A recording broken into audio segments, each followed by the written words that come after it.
Thanks very much, Mr. Doan. We'll start with Mr. Barrett for 6 minutes, please. Mr. Doan, you're the Chief Technology Officer of Canada. How long have you been working with computers and IT? Over 25 years. And you have training in computer science? I do. Do you have an accreditation?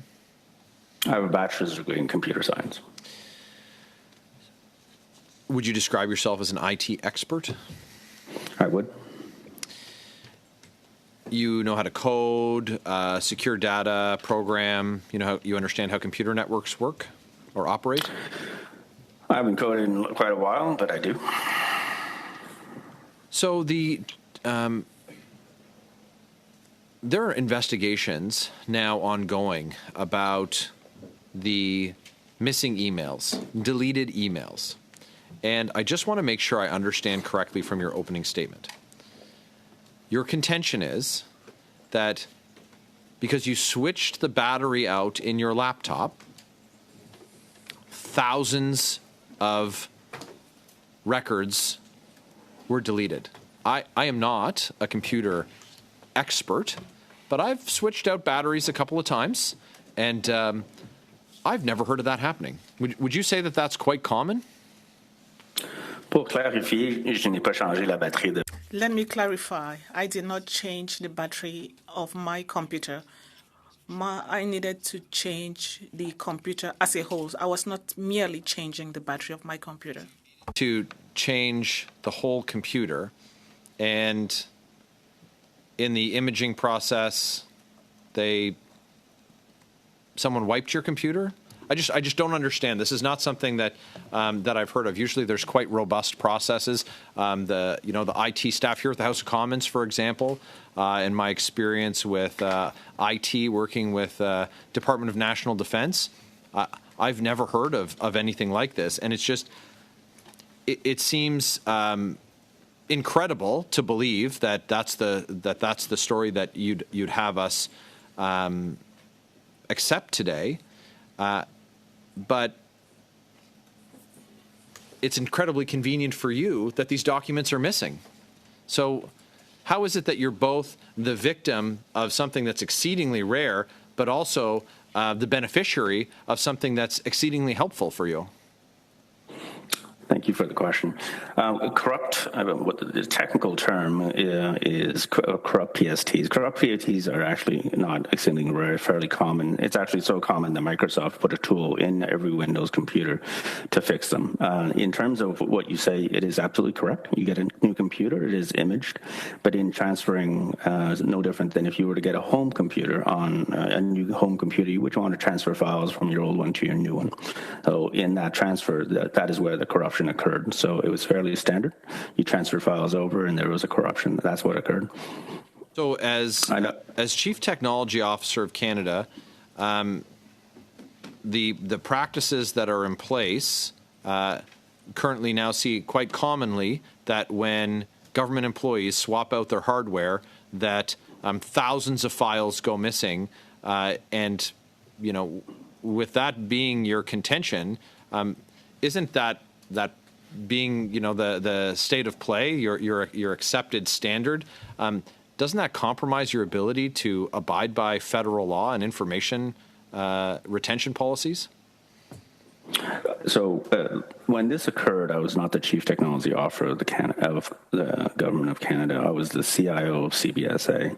And in terms of the question that I failed to answer earlier, you asked, is it convenient for me? I don't know how having my files corrupted would be convenient to me in any way at all. So in terms of your other question, how often does it occur and is it a common occurrence? I think corrupted files is a common occurrence. How often does it occur when different government employees change laptops or computers and that occurs? I could not speak to that.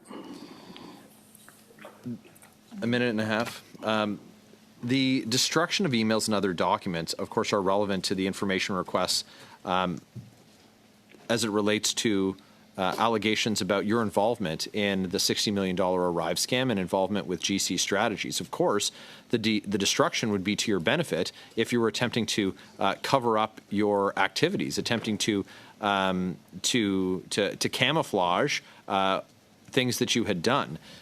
We've seen in the past, prevarications by you at committee, and we found that the main contractor, the favored contractor, also lied before committee. The Information Commissioner of Canada is investigating you destroying these documents and evidence. Have you been interviewed as part of that investigation?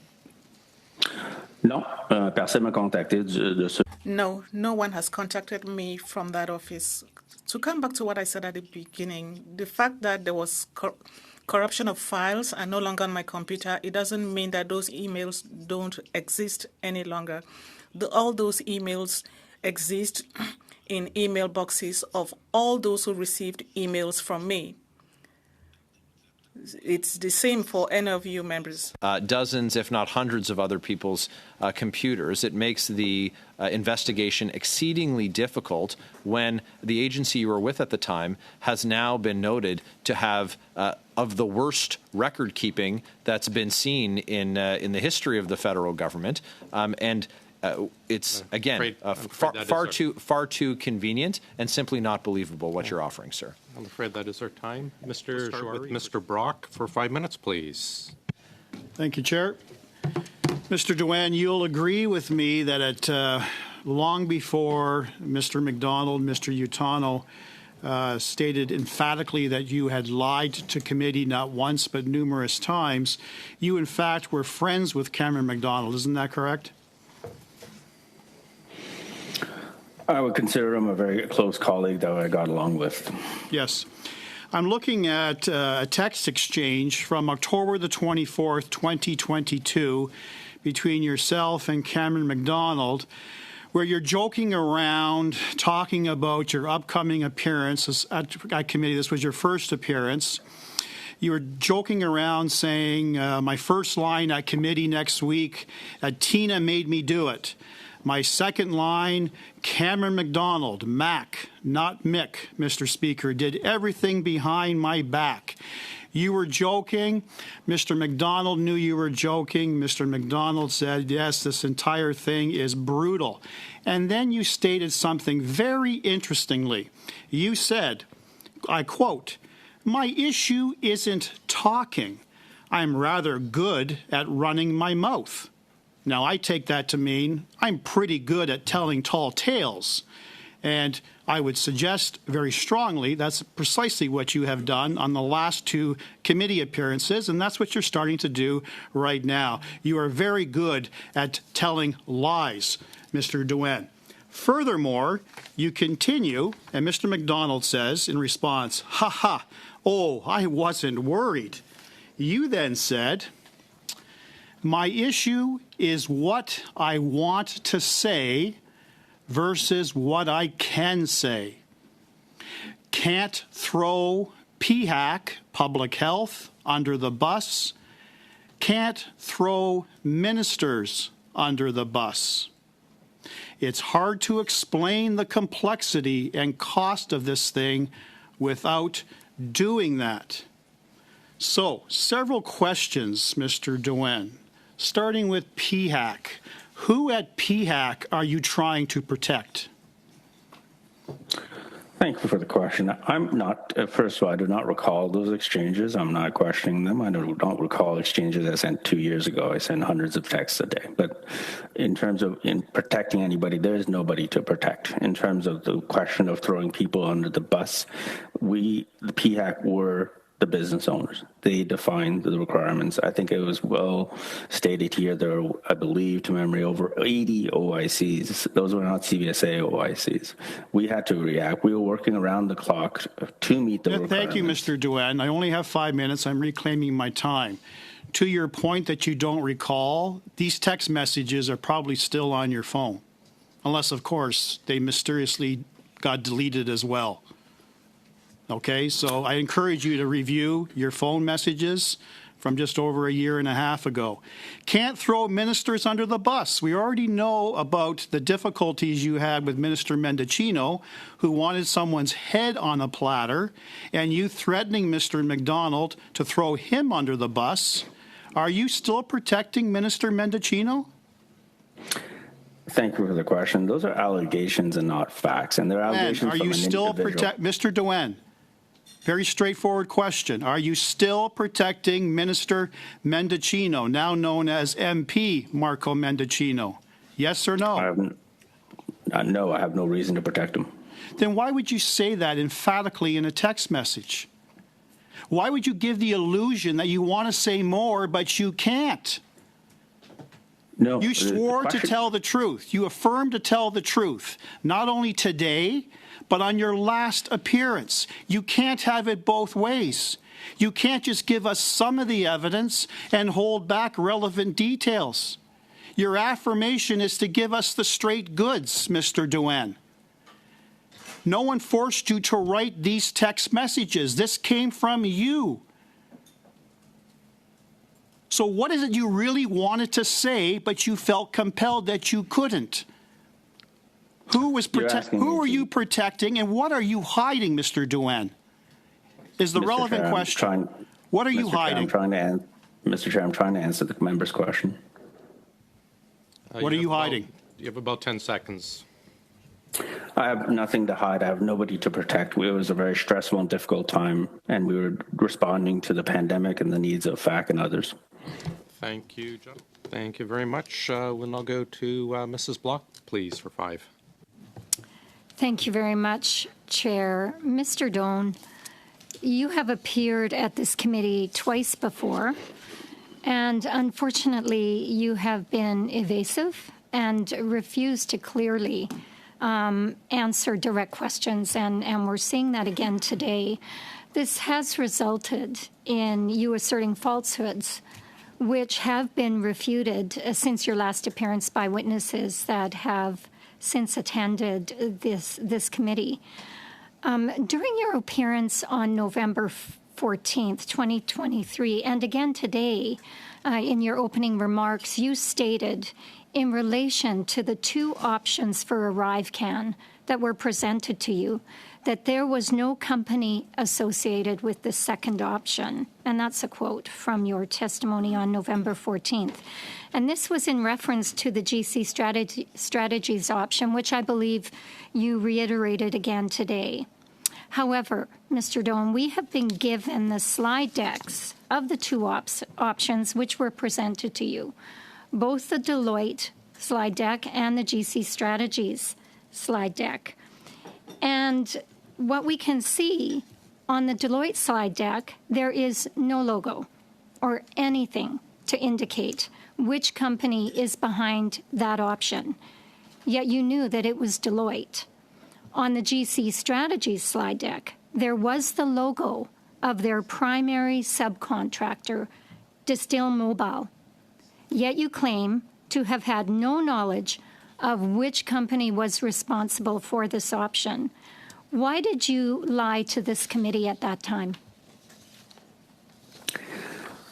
Thank you for the question. My opening statement, I was very specific that there were no mention of GC Strategies. I did not say there were no company logos. I did hear testimony about this Distill Mobile.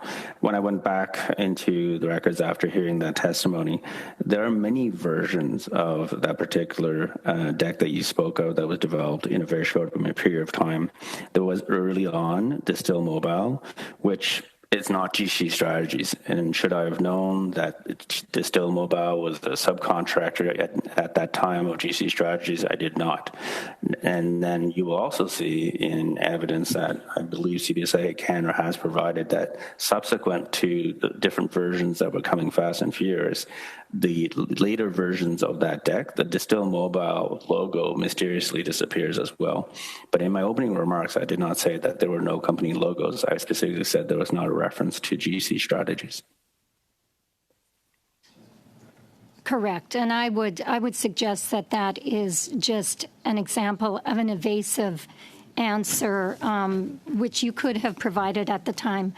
In your opening remarks or in response to a question earlier in this committee, you indicated that as the lead on this team, you should have asked more questions, that this was your team, that you take responsibility, and yet it would seem that you continue not to take responsibility and provide evasive answers to the questions that you are being asked.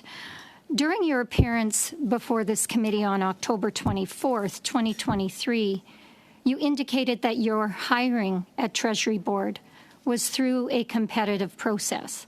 You stated, and I quote, "I was in the middle of a competitive process with Treasury Board. However, we have since learned from Treasury Board officials that you were not hired through a competitive process. We were told that you," and I quote, "came over at level, and they clarified that it was non-competitive." Again, you lied to this committee. You were given this new, cushy job at the Treasury Board, despite your failures at CBSA. I'm thinking you must have had a pretty good reference. Could you share with us today who your references were for your move to the Treasury Board? Those were not my statements. The question was, did I receive a non-advertised? I did. I was an EX4 as CIO at CBSA. I was in a process for an EX5 with Treasury Board, and this can be verified. I was at the interview stage. That is when CBSA learned that it was in a EX5 process, and they counter-offered with a non-advertised EX5. So this continues to be consistent with what I said last time. Then when I moved over to as the Chief Technology Officer, it was a lateral. It was not a promotion. It was a lateral move. I was already in the X5. Mr. Chair, That is I our asked, time, I'm afraid.